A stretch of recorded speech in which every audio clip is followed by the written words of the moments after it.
Hello there, Professor Evie, a wonderful art history professor who I've had the pleasure of sitting in your classes over the years. So how I usually like to start these conversations off, take as long as you like, 5 minutes, 3 hours, no, just kidding, to talk about your sort of history of ideas. What were some of the main ideas and experiences you had, like academically or non-academically, that brought you to where you are today? Yeah, sure. Sorry, I have to start with my high school years, actually. When I was a high school student, I stumbled upon a magazine in Chinese called 读书. So I guess the best counterpart in English language would be the New York Review of Books. Mm-hmm. And I was just amazed by, that magazine basically introduced me to an entirely new world.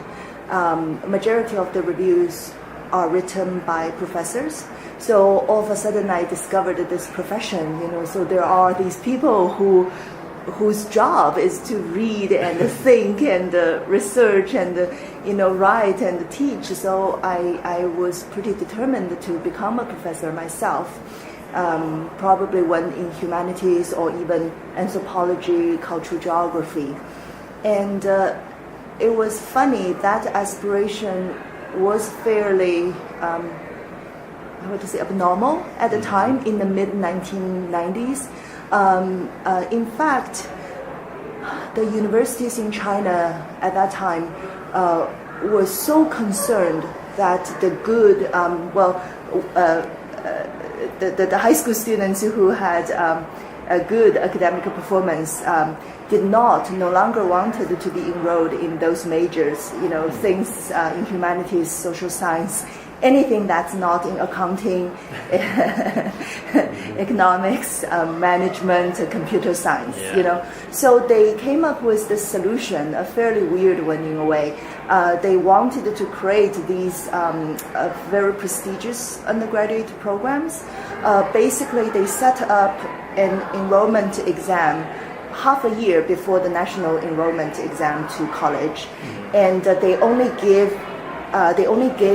the top high schools students. Chinese education was a highly hierarchical system. Yeah. So and we took the exam, including an interview, and if you got in, you were automatically enrolled in master and a PhD. So theoretically, 7 years you would finish your PhD training, and you would become a professor. So it came at a really fortunate moment for me. So I took the exam and I got into the program, and I think that program was very influential. It still influences me every day, because one, it allowed us to study with amazing instructors. China at the time, at least, had this weird way of hiding best professors away from students. So in other words, the top scholars do not teach, but we had the rare opportunity to really study with many of them. I have to say, not all of them are amazing educators, but many of them are really mind-blowing. So I was very lucky in that sense. Also, they were very generous with their time. So they spent a lot of time. Now looking back, I almost couldn't believe it, how much time they spend with us, given our naivety, And secondly, unlike a majority of the Chinese students, you had to, we did not have to declare a major when we were first enrolled, which gave you a lot of intellectual freedom to explore different disciplines. And that program itself is multidisciplinary, so literature, history, philosophy, sociology, a little bit cultural geography, almost every discipline you can think of. So when I was in junior year,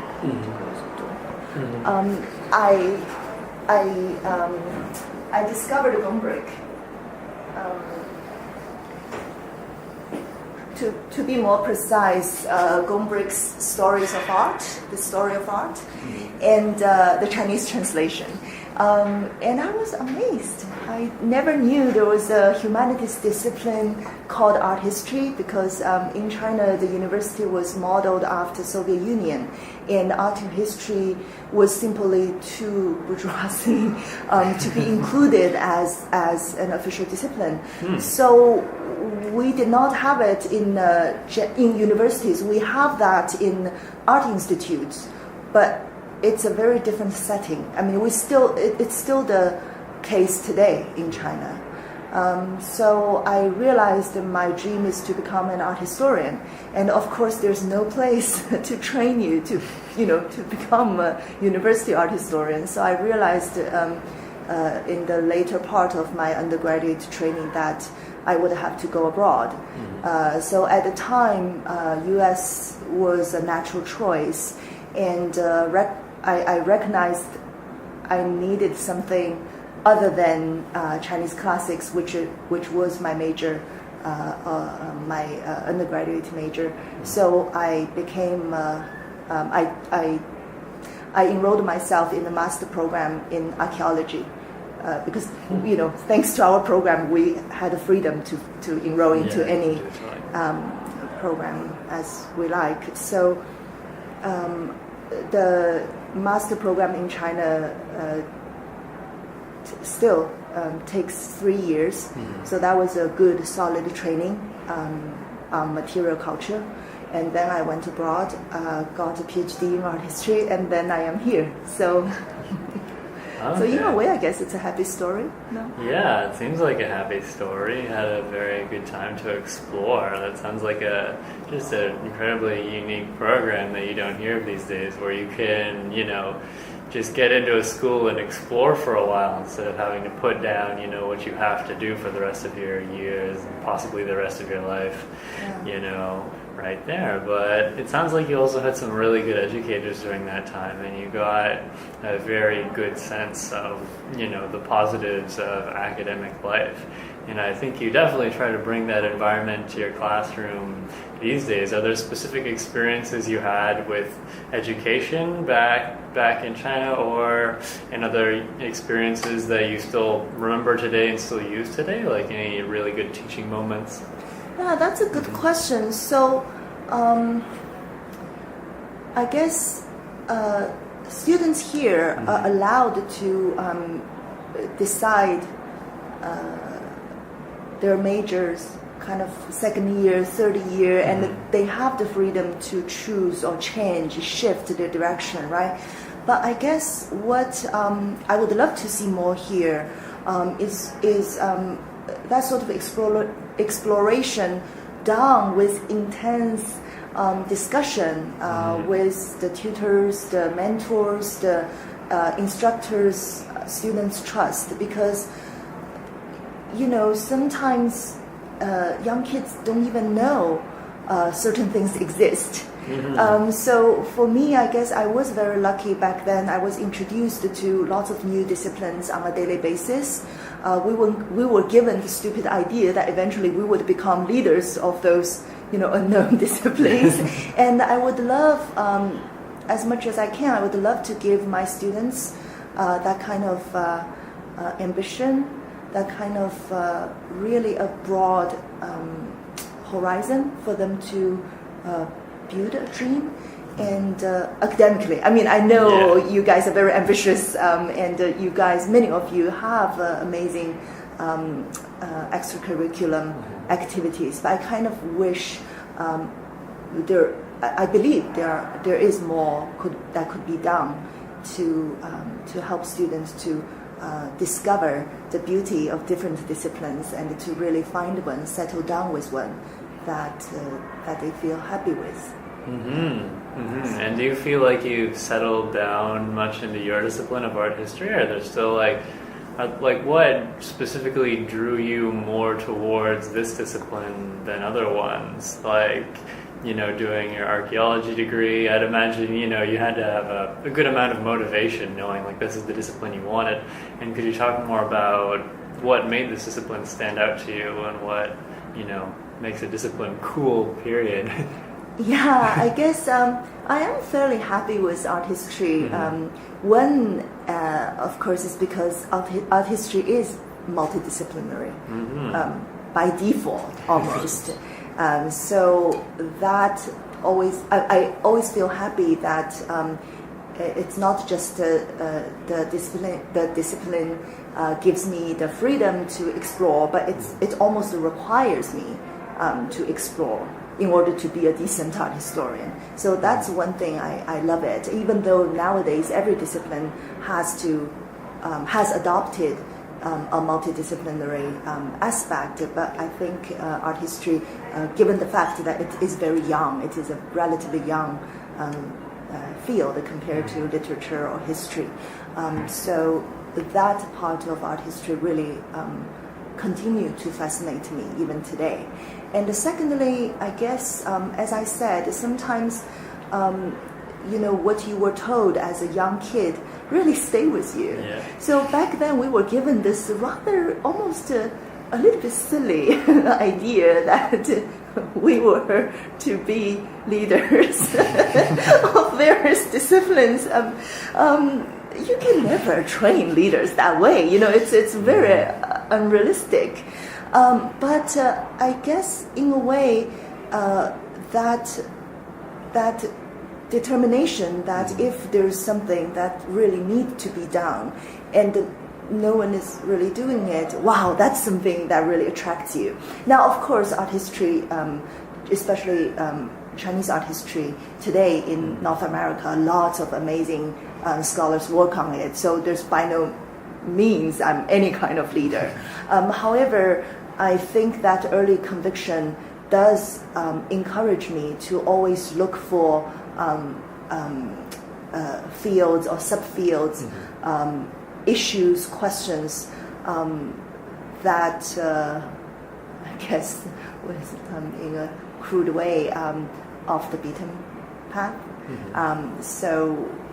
And there are plenty, believe me, in Chinese art or Chinese visual culture. So I still find this field very rich for exploration. Yeah, it seems like students and academics can really benefit from this idea, this support system and this motivation, this community that wants you to be a sort of subject leader and find these new risks and new subjects to take on. I think it's so rare in an undergraduate experience period where you get to, think of yourself as producing new knowledge. Like it might come in those later years, it might come in a seminar discussion. I think in more arts classes it might come a bit sooner because there's more room for, interpretation and like the you that is doing the thinking, as opposed to in other disciplines where, it strikes me as more mechanical, especially in the earlier years where you're just, memorizing, maybe a scientific discipline, you're memorizing, some physical science, and later you can apply that in research. But these, ways to encourage students to be leaders in their discipline, do you think doing that through like presentations in classes is a great idea that's worked for you? Have there been specific moments that have stood out to you where you really, got a student to be take on that leadership mindset? Yeah. Do you have any cool stories hiding there? Absolutely. I think whenever students are given the opportunity to sense a true ownership of their topic, they immediately demonstrate more initiatives, more agency. So whenever possible, I try to build that kind of element into my teaching. That said, it's not always easy to do, time-wise, and it's funny you're talking about how in humanities and arts, sometimes it's easier for the young minds to feel that they discovered something probably sooner than science or other disciplines. But actually, on the other hand, humanities even today, with all the digital aids, with Evernote, Google Art Project, even with these tools that already tremendously expanded the possibility of learning. you still need a long period of immersion in a field, getting familiar with even the basic points to start to be able to have your own discoveries, right? I think actually it's that, especially for historical courses. Like I teach both contemporary art and art that's pre-modern or in the modern period, which is more historical. Mm-hmm. And I find for contemporary issues, not necessarily that students understand that, but just because that they don't feel that barrier, they feel more willing or able to establish their own opinion or interpretation. So how to help them to feel the same confidence when we're teaching something about history? I guess it's really a difficult task that we're all trying to tackle. Yeah, in a way, right? Oh yeah, I think the way I see it is a huge part of the picture is just this sort of goal and motivation to add something to the scholarship, because as people go on and realize that maybe those ideas you had in that philosophy class, that art history class, weren't actually that amazing or original, but you still had that feeling. And I think that's a great way to learn, just by sort of emulating, maybe what past scholars have done, and getting to those insights and getting this idea that you can produce new ideas. And then when reality does hit eventually, you'll still have this idealistic sort of motivation, I could do this, I could, pass on these ideas. Yeah. And you do grow. Yes. You do grow and gain skills and kind of develop all kinds of cognitive skills that we would like you to grasp. So in a way, there's almost no other way to learn than actually doing it, right? It's funny, when I was an undergraduate student, one instructor we had often say to us, the big dogs bark, but small dogs has to bark too, So it's a very weird expression. I've never heard it anywhere. Even in Chinese, I've never heard any other people put it that way. But it's a kind of a funny idea. Yes, just because you're still junior, you don't know much, it doesn't mean you cannot establish opinions, come up with interpretations. However, it's also very important for instructors to find a way to point out, the logic leaps, the faulty arguments, without discouraging the students.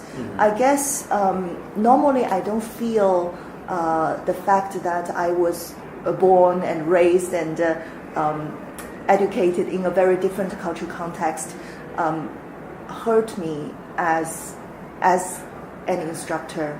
But I have to say, sometimes I have to be very self-conscious, whether trying not to be harsh, trying to be extra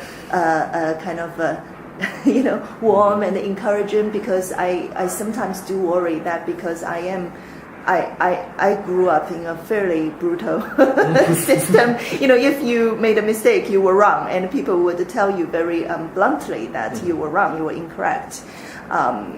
So I sometimes worry that how that experience would affect my teaching. Yeah, I hope you guys would point it out if I'm not kind or encouraging or warm enough. Yeah. Because it all comes down, or I'd imagine it all comes down to what is the best teaching experience.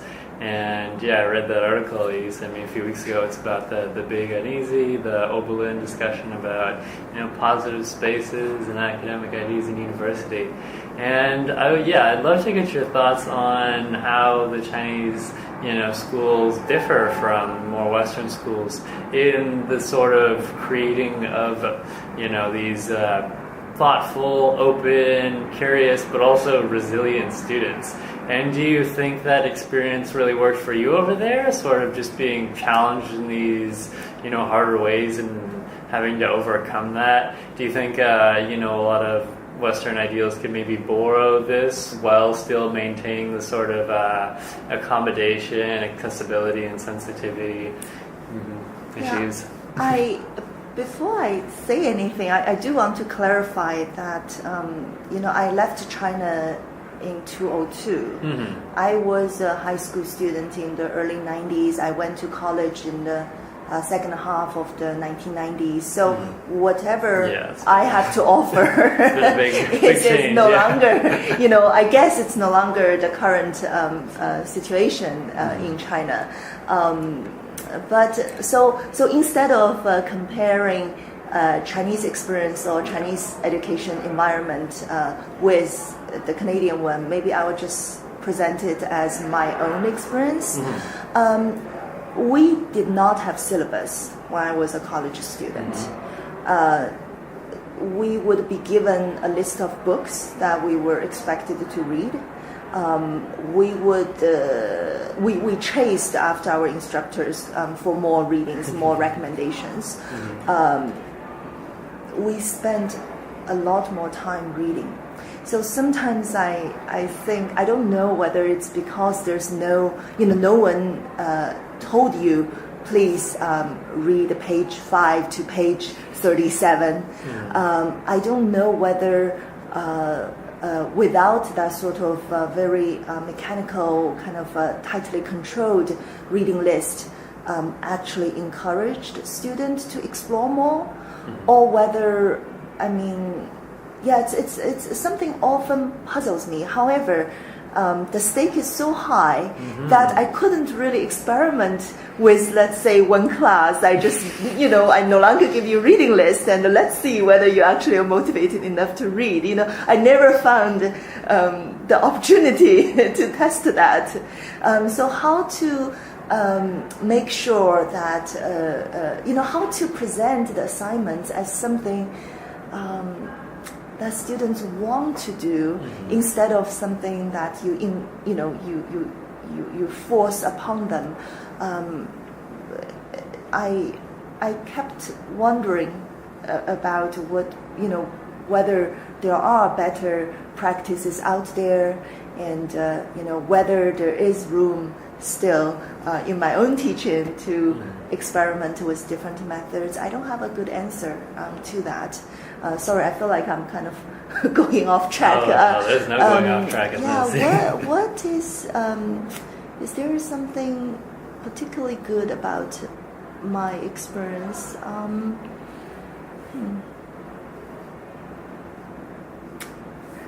I often have this fantasy.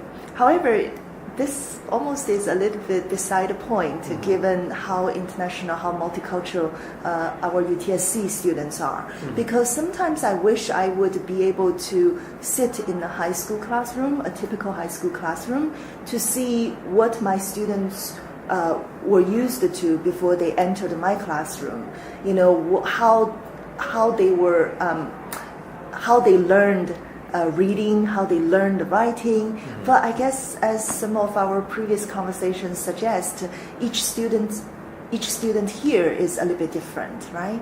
So in a way, I wish we could collectively, college instructors or college teaching centers could collectively design some sort of questionnaire so we can understand where our students are better. Because I feel one advantage my college instructors had that I do not have. They knew very clear what we were capable of, what we already read, where we were. And I don't have that data at all, because there's no standard curriculum on literature, history, nothing, right? So often I realize, wow, it's a happy surprise that students know what the Second World War is, which is not really necessarily such a horrible thing, as long as I know, right?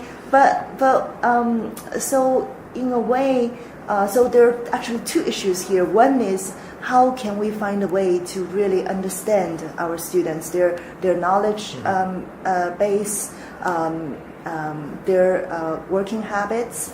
Two, in an environment where there are many different kinds of students, how to find a common ground upon which you can build. Mm-hmm. So I'm sorry, it's all questions, no no solution or good idea. It's all thinking, which is what I see is so valuable about these conversations. And the first thing I love to go back to, because it just stands out to me that in your own experiences, it seems like chasing around your professors and having that sort of intrinsic motivation to do readings, to get work done, I imagine it plays such a key role in succeeding academically, as well as just shaping a successful, personality that can take on, I'd imagine just there's a variety of students in your classes, and some of them are like, where are the readings? And the other ones are like, they're like, parents are like, where are the readings? But at the end of the day, they probably want to do something else. And how are universities, all around the world, best to deal with these varieties of motivation? And it seems like, right now it's just a diversity of methods is best to help catch all these different kinds of students. But better data on, the experiences of students could be very rewarding, and just how education happens, period. Like, part of my projects, for years, I'm interested in developing life skills now, but I've also been interested in teacher clinician projects and how to get teachers to teach better in light of the evidence. But it seems like there's just so much research on what makes teaching and learning effective, but there's never been any clear revolutions or any clear easy things. It's just another subject that people have to study if they want to be an amazing educator. And it's not like there are clear wins either, most of the people I try to interview for this project, I like to think of them as, some of my favorite educators. And I've been trying to identify the things that stand out, among them. And I think it's that they, foster that communication, some intrinsic motivation, also just their own dedication and care for their own subject. So I imagine across the board, there's just so many different things that make students want to learn in these different ways. And I wonder, how useful, data about the experiences students have gone through would be compared to maybe data about how those students see those experiences. Maybe the educators that they have, whether they have some specific role models, or whether they don't have any, experiences and they just don't see school as a redeemable thing, which could lead to a very different classroom, one based on the students and their goals, as opposed to just, the institutions acknowledging of those students. Yeah, I actually was really struck by what you said about how there are a lot of research today done already on effective teaching, but yet the implementation part is problematic. And I truly agree with you, especially in higher education, because, even my yoga class instructors, I often feel they do a much better job in terms of addressing to the different levels, right? So, a good yoga instructor always tells you, if you if you're new or if you just came back from an injury, you do this. And if you want to challenge yourself a little bit more, you can, change your position. And if you really want to challenge yourself, you can do that. Now, the difficulty, I actually thought about doing the same for my class all the time, to be honest. It's funny. I'm highly aware my own experience does not represent the norm. In your class, there are always a few particularly driven students, who sit in the front row, who's nodding and smiling, throughout the lecture, and who not only finish all the assigned readings, but also try to locate and read all the sources that's mentioned in the assigned reading. Your instructors are that, right? Almost every single college professors we used to be those people, those weird people. Yeah. So how do we share the joy we have with students who not necessarily kind of embrace academic work as much as we did, right? Mm-hmm. However, whenever I thought about kind of emulating my yoga instructor, there are always some difficulties, and very often it's also almost legal or kind of based on the university regulation, we have to be fair. We have to make sure the students in one class, they are tested on the same ground. They don't. Do you know what I mean? So in a way, on one hand, we understand all pedagogical studies tell us we should teach in a way students will be in their sweet zone, right? So challenge themselves a little bit without being so overwhelmed and kind of intimidated by the task that they simply give up. However, that the fact that each individual has a different sweet spot is against, in a way, one major profound function of a university. So how to balance also simultaneously your instructor, on one hand I am here to hold the hand of each one of you to help you to improve as much as you can. On the other hand, I'm also that scary person who will grade you all based on the same standard, right? So how to how should I balance these two very different roles, and how do I convey very clearly to my students I have these two different roles without kind of alienating them? I don't know the answer to these questions.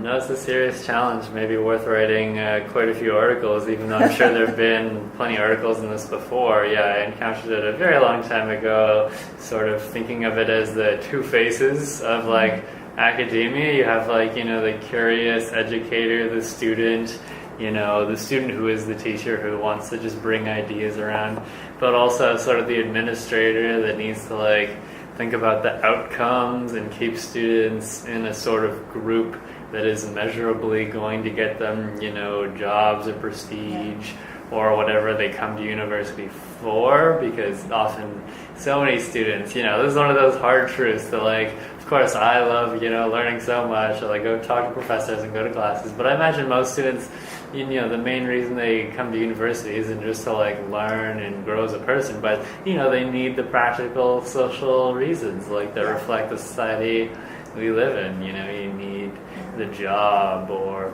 the income or the experience, whatever it may be. And that's definitely one of the big problems that you mentioned earlier, the flow. Different levels of students are going to engage differently with different materials. So what material do you give them? What challenges do you give them? How personalized, how individualized can you make it?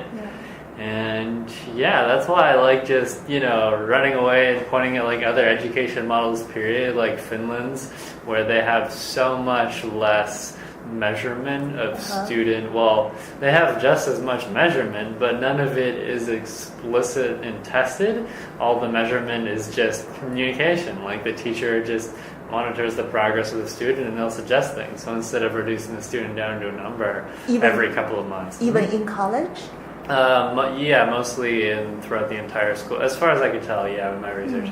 Throughout the entire school system. So for instance, by high school, they'd only have one or two major tests they'd have to do.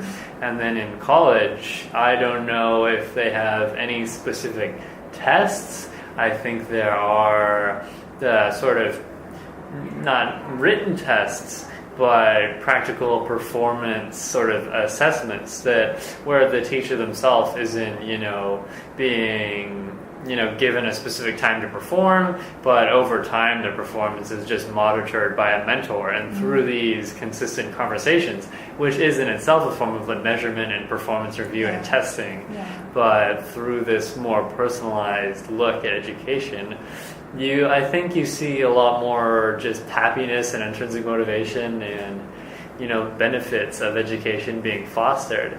Because, the problems many Western universities face these days are just being, these sort of profitable institutions. They can't give every student this personalized experience. The student sort of has to seek it out, even though it's hard for so many people. It's funny you mentioned that, because one day I often just kind of have weird ideas about teaching running in my mind. And one day I was thinking to myself, I don't know whether you guys got the same thing, but when we were little, each school year you would get this really lengthy comments from your instructor, about, basically you can kind of put together a little. You almost can come up with a mental image of a student based on those comments. So one day I was thinking, maybe that would be a better way, but at the same time, I think there's a different trend that we have to address, which is nowadays accountability became more and more prominent in the administration of education, right? So to some degree, individual instructors is trusted less and less, by the system, by the institution, by the educational model. So, within that logic, it's very different. It's very difficult. It's almost impossible to imagine, given any individual the power to kind of write down their impression or their understanding of a student, which I actually agree there is certain problem in that, right? Like, what if one instructor has difficulty understanding one particular student's learning style, or so how to. Yeah, so it's. I don't want to end every little bits of our conversation with basically, it's kind of, what can we do? But unfortunately, it does feel we know a lot more about about teaching, at least. But at the same time, how to utilize those knowledge has a lot of room to improve. Oh yeah, there's always, more. It's not like these are going to be any closed case issues, and I imagine there's always more questions than answers in these areas. But I like to think, that there are better available answers. I always try to use abductive reasoning, appealing to the best explanation. And I would imagine that more high school or university or other teachers, if they have the time, they could forget some of the more formalized ways of measuring students for the more personalized ways, because just hearing, you paint a picture of someone painting a picture of a student, by the comments on, that student's performance and the subject, in my high school experience, I think the version of that is that you'd have your mark, here's your mark, here's the class mark, and then you have a little blurb, maybe a little paragraph of these sentences that are completely, they don't have to be, but they're almost always completely depersonalized, Colin's performance in this subject was nominal, it was good, it was, he studied this and, whatever. They're just completely literally that's what teachers do. They copy and paste certain levels, are they going to get an A? Then I'll copy and paste the A thing. And maybe if there's some unique badness or unique goodness, then they'd put their performance was really wonderful. They took an interest in this. But even there, you don't get the fullest picture. You don't really get the narrative. And especially on the other end, where you get they skip class half the time, and their interest is really troubling. And the different sides of personalization. But having those experiences and narratives for students, I think they would hopefully just increase trust in everyone, period, because it would be a more personal education system. And it's almost impossible to ask for that in our system currently. At U of T, Scarborough, and most of Western universities, I imagine currently. You just can't do that in intro courses. There's 2,000, maybe 100, I forget whether it's 1,500 or 2,000, but just hundreds, thousands of students in intro courses like psychology. And, for intro philosophy, a subject, where comments and criticism as like the foundational subject. You want critical thinking, you want to introduce students, Yeah. but when there's 500 kids and 500 young adults, emerging adults in an intro philosophy class, there's only so much you can do with your army of TAs giving personal comments to all the students. And the tutorials are awesome, but there's always more room for this personalization. Yeah, I wonder if you can make that trade-off, like, okay, less tests and maybe some like interviews, maybe some more class discussions in smaller and smaller groups, to give students a sense of their own just voice and narrative instead of just, your performance was this, okay, on to the next one, GPA, stamp, done, yeah. No, I totally agree with you. And I guess the struggle almost is mutual, right? Mm-hmm. On one hand, the students feel alienated, feel the lack of support occasionally. Mm-hmm. But at the same time, instructors also have a lot of difficulty to, reach out to students. Yeah. I kept telling them that I am approachable, don't be afraid, just come to me. But our students seem to have such a busy schedule, and sometimes almost feel bad that like I'm dragging them into my office hour, I really wonder, whether I didn't do it this semester, but I think in the near future I will try, things like Google Hangout. Mm-hmm. So instead of having 2 hours, or normally my 2 hours goes much longer for each course, my office hours. But I wonder whether I can kind of have more shorter office hours, but a lot more windows, a lot more flexible for students. So I guess there are still little things that could be done to, to try to see whether it makes a difference. Yeah.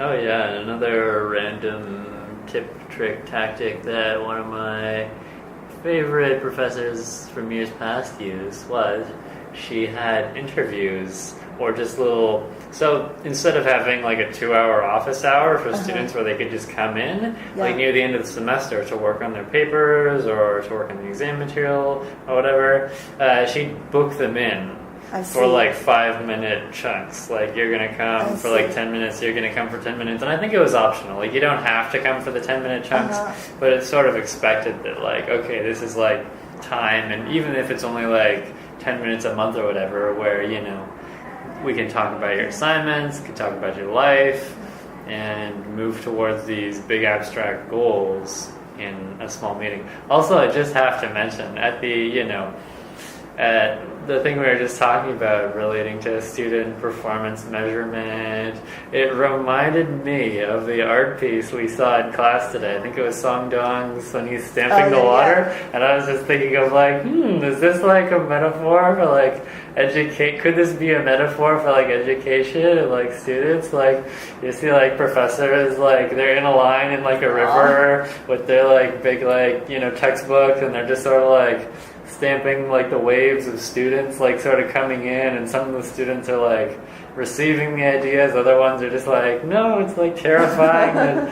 But it's all, all these experiences are so different, it's water at the end of the day that's being like stamped. Stamp as in like, the formal document stamp, not like stomped down or put in paint. I think in most cases students, they enjoy the educational process at least a bit, or they'll benefit from it in some way. I guess that's a good idea to kind of book them. You book them and, to have them come in.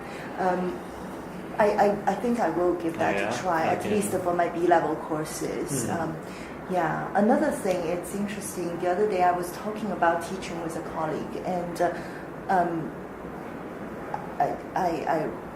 I always realized that, but that contradiction never occurred to me so strongly in such a powerful, compelling way. On one hand, we want to present our materials or the kind of skills we want to train in the most approachable way possible, right?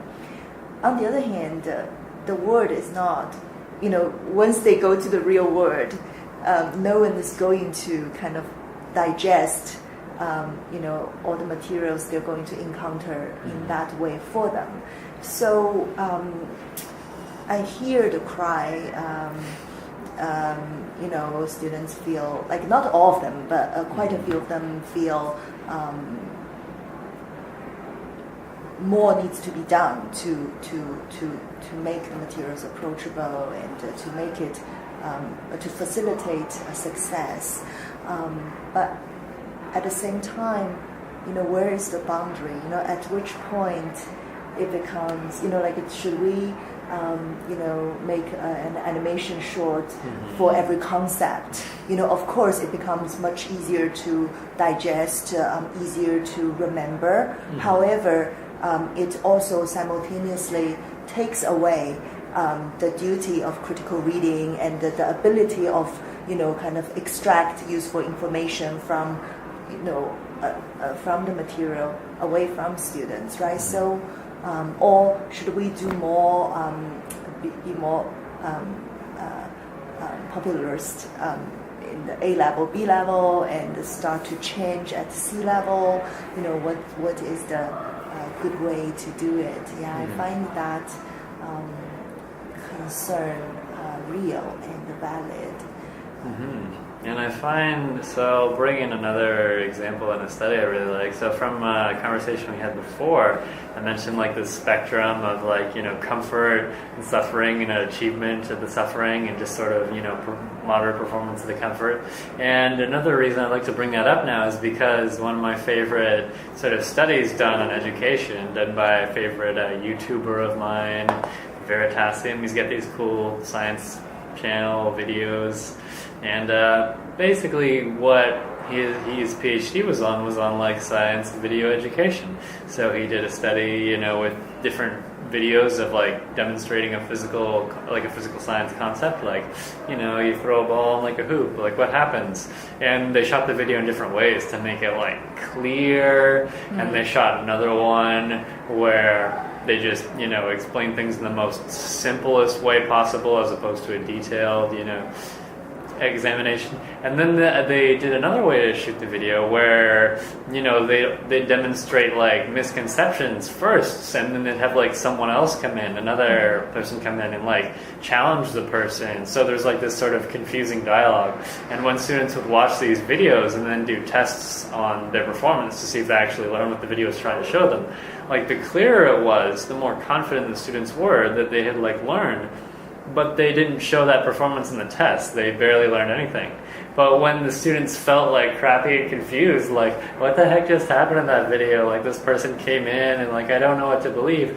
Those students were doing more thinking, and that showed on the tests. So often, like, confusion and suffering and like this like ambiguity is like directly proportional to learning. So with the assignments you'd like end up giving students and the sort of personalized learning you want, like, do you want more animated videos? Like, sure, maybe, but I think they have to follow this trend of like not exactly being digestible, but maybe like providing a sort of motivational core and then confusing the heck out of students so that they, their mind is working out this puzzle, because I think that is a much better, as far as all the metaphors for learning go, it's like crossing a bridge or like filling a bucket or like lighting a fire. But I think, solving a puzzle or solving, dealing with a challenge is probably one of the better ways that the research has identified to demonstrate what learning actually is.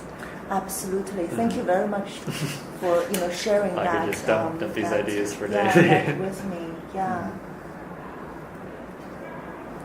Yeah, it's a fun idea. I guess the question is how to translate humanities learning into that.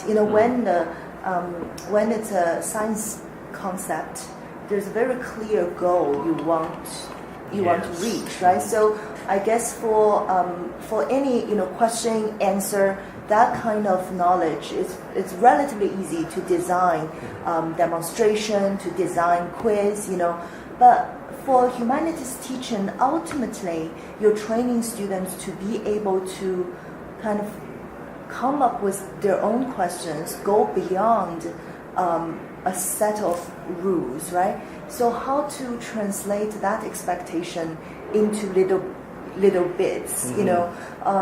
It's interesting that once I really love the C-level course I'm teaching on contemporary Chinese art, once students enter the stage of developing their own research project, then it becomes very clear to the instructor, you know, what's their assumption, what's their faulty assumption, what's the problems in their reasoning, what's the problems in their way of using evidence.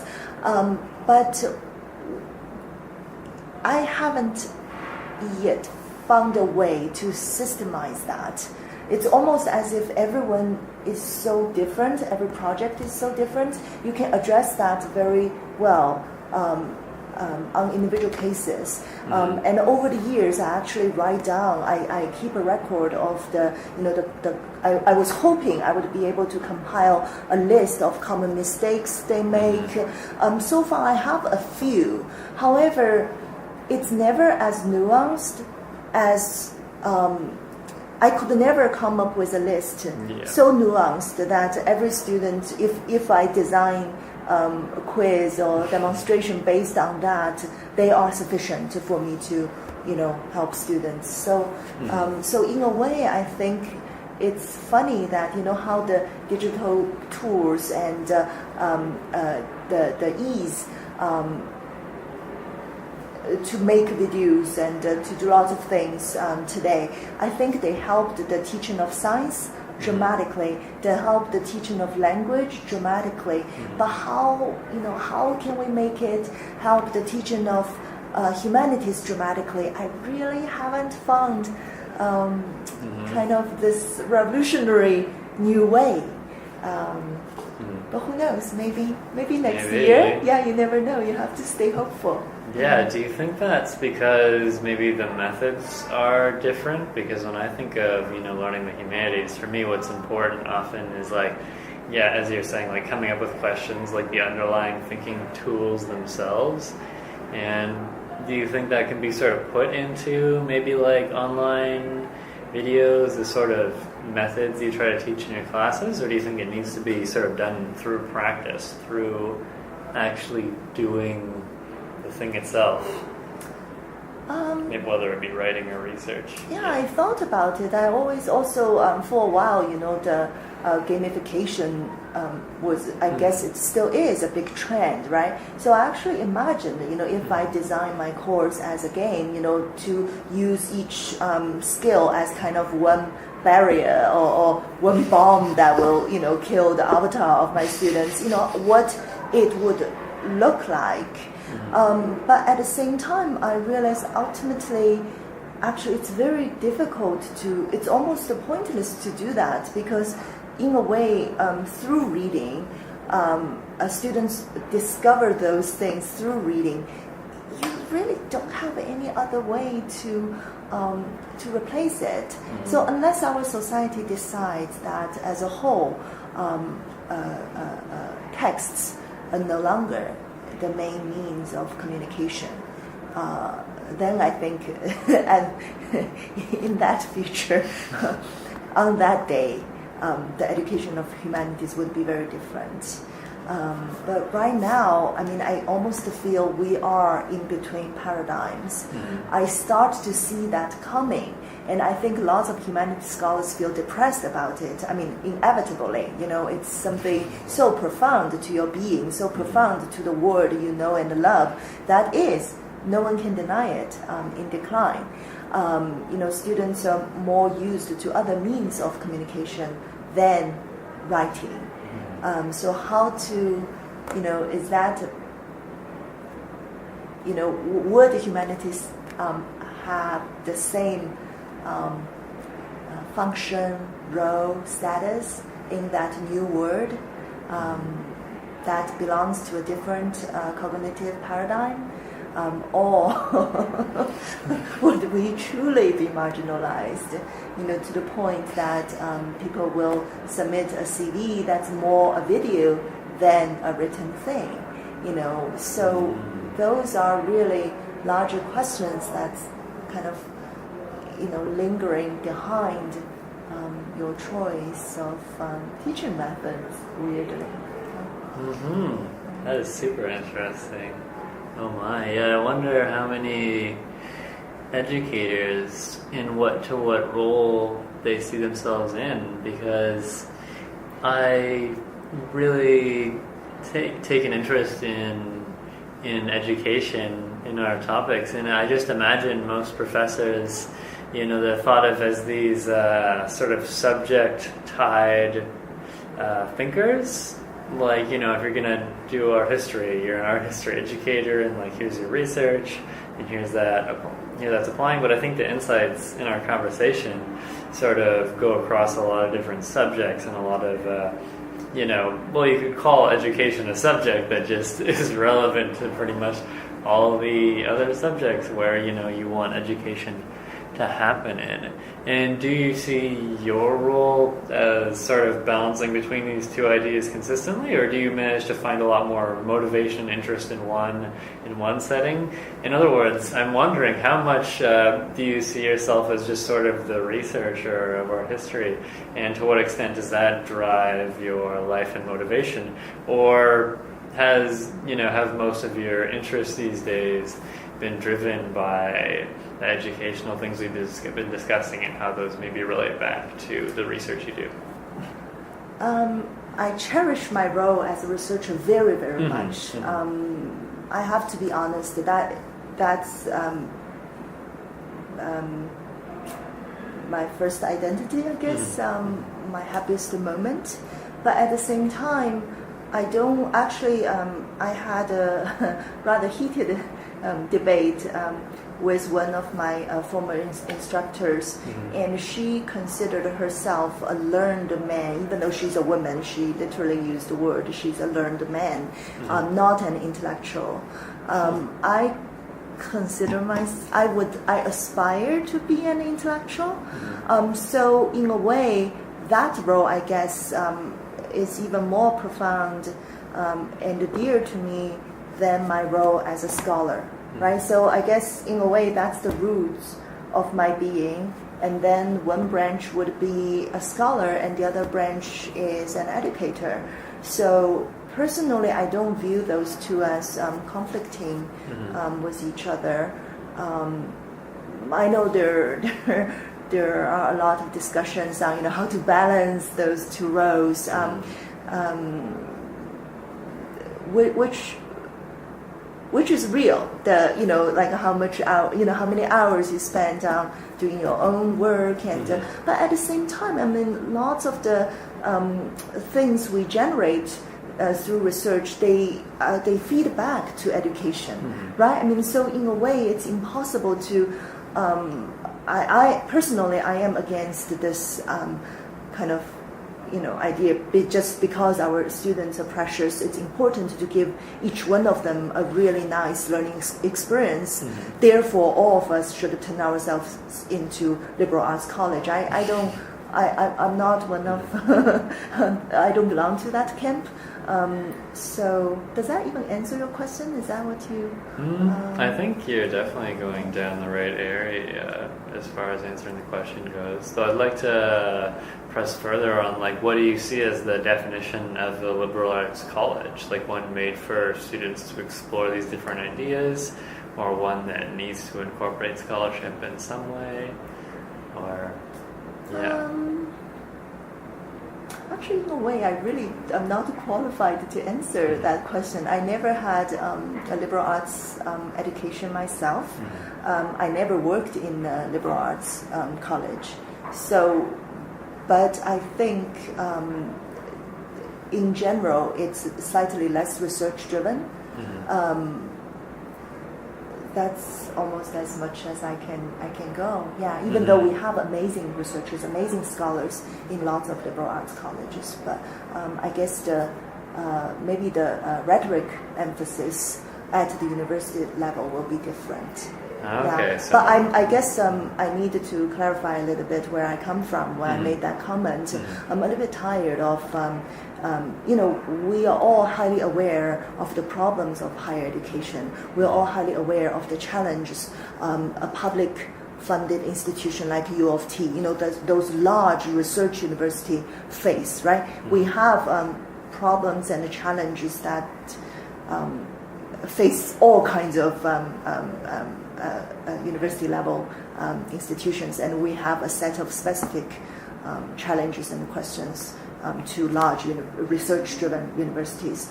So there are sometimes I think ungrounded attack on the value of institutions that kind of aspire to both do well regarding research and be nice to students. And I don't think it's fair to say just because U of T is so big, it's impossible for us to provide the same kind of good education as smaller institutions could provide. So I guess I came a bit strong, but it's less about. I came a little bit strong in response to that kind of perception, not to confirm that there is truly such a inherent difference between in terms of the level or quality of education in these two types of institutions. Yeah, does that make sense? Yeah, I think that definitely makes sense. I mean, I try to see most things as a spectrum anyway, leading towards different insights and motivations, and maybe on the liberal arts side you'll have more of a more prestige that's around student focused, and in a scholarly institution like U of T you'll still get that prestige and that amazing student experience, but instead of being based on geared towards maybe the education of the students, it's maybe geared towards the scholarship period and this amazing research institution, and then from that you get this sort of trickling down of these just wonderful ideas and this wonderful diversity mix of people and topics and just scholarship. I certainly hope so. What do students consider? I mean, it's funny, when I was a college student, I read my instructors' works. They're often humble. They did not assign them to us, but we automatically would look for them. And do remember, back then it was much more difficult. Unlike today, we all have our personal CVs online somewhere, and probably PDF files of our publications are floating around somewhere. So, but it's difficult. It always feels awkward to assign your own work. I mean, especially for junior scholars like me. But I also feel sometimes really rather puzzled. Like our students, unless you give a presentation about what you're doing right now, they almost wouldn't naturally connect the two together, right? Yeah. Like it's a very interesting phenomenon. Yeah. Oh yeah, no, I think that's true for a lot of students when they show up to university, that connection is made or not, because in my first few years I saw my professors like these awesome educators, but I didn't think of them too much as actual researchers, and I didn't look into many of their publications unless they did bring it up in class in some way that was interesting and relevant, and that's usually how professors do it. I think it's very rare where you find a professor bringing the work into class and they're just aggrandizing their own work or trying to peddle their textbooks to students. I think they most of them don't really need that reason behind them. Most of them are just okay, this is my work, I'm going to show you what I've done, I'm a scholar in this field, and then I'd just be like, wow, they must be really prolific, they're actually bringing the work into. Some of my favorite scholars of the years have been really well established in their fields, and they're totally fine with bringing in a variety of other works as well as their own when it is relevant and interesting to the topic.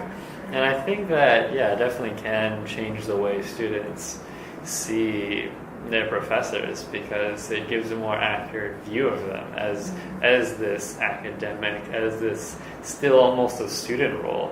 I think that's another interesting thing that we sort of explored a bit already, is that at the end of the day, professors to some degree are those students, of yesteryear who were really excited about their topic, and now they've just persisted in that until they got, a few PhDs on their wall or whatever works, and now they're at the front of the class instead of the back of it, but they're still learning, and they're still, this student. If you look up the word student, it really, we are all students. Mm-hmm. So I really like often, in my lecture to use the word, we are all art history students, which is always accurate. Mm-hmm. Yeah, student role is very important stuff. Well, let's see if I want to bring it back to any more. Are there any other topics or questions you'd like to discuss or that stood out to you in our conversation? If there are any, yeah. I'm a little bit bad with small talk, so I will need you to lead a little bit. Throw me a question. Or, no. Let me think. Earlier today, I was talking to tech support from Top Hat, which I already raved about it, I think, to you on a different occasion. Mm-hmm. It's a Toronto local company, which makes me very proud. And I think they represent the future of higher education. So I use them. I was begging over phone to their tech support people to develop more friendly tools for image-based teaching. So we'll see whether, maybe if some parts of art history teaching could be done precisely by giving quizzes, by gamification, then maybe we have more time to, do the one-on-one to kind of help each student to develop their critical thinking. Yeah, so we'll see. Mm-hmm. Oh yeah, no, it's kind of like, reminds me of the Khan Academy model. Yeah. Yeah, the Khan Academy classroom where, the classroom is just all about students and teachers, and they do all the other learning, like with the online program, whether they're at home or at school, Yeah. Yeah, there's that sort of separation of, learning and then digestion and remembering and critical analysis of learning. Yeah. So yeah. I'm a huge fan of Khan Academy, and I wish universities are doing more than, uploading our teaching videos, to YouTube. But we'll see. Yeah, things are happening. There are lots of all kinds of experiments. Yeah, it's so great to chat about all these educational aspirations and goals and the way you think. Yeah, I don't know if there's anything else you want to discuss, but I can hit you with my last question. Yeah, sure. So, my fun-filled last question of most interviews pretty much all the interviews I give, is if you had to give like a 30-second speech to the world, what would it be? I don't to the world in what sense? Like to sermon for a better future? They have, you have their attention for 30 seconds. Everyone in the world. Yeah, it's just another one of those weird open-ended questions. Yeah, usually people will be like, I need a lot more than 30 seconds to think about what I would say. Actually, I would like a word that's less about 30 seconds catchphrases, to be honest. I feel one problem of this generation is precisely everything needs to be packaged into a spectacle like that, right? Otherwise, somehow it doesn't hit you. It's not how do you call that? I'm not good with sports terms. Like it's not a home run. It doesn't really deliver. So I would love more slow down and a kind of understanding that majority of good messages could not be delivered in 30 seconds. Yeah, I do not expect that, I guess. Exactly, like any good conversation, yeah. Okay, so thank you so much for the chat. I love all the different topics we covered. And yeah, thanks so much. Yeah, my pleasure. Thank you.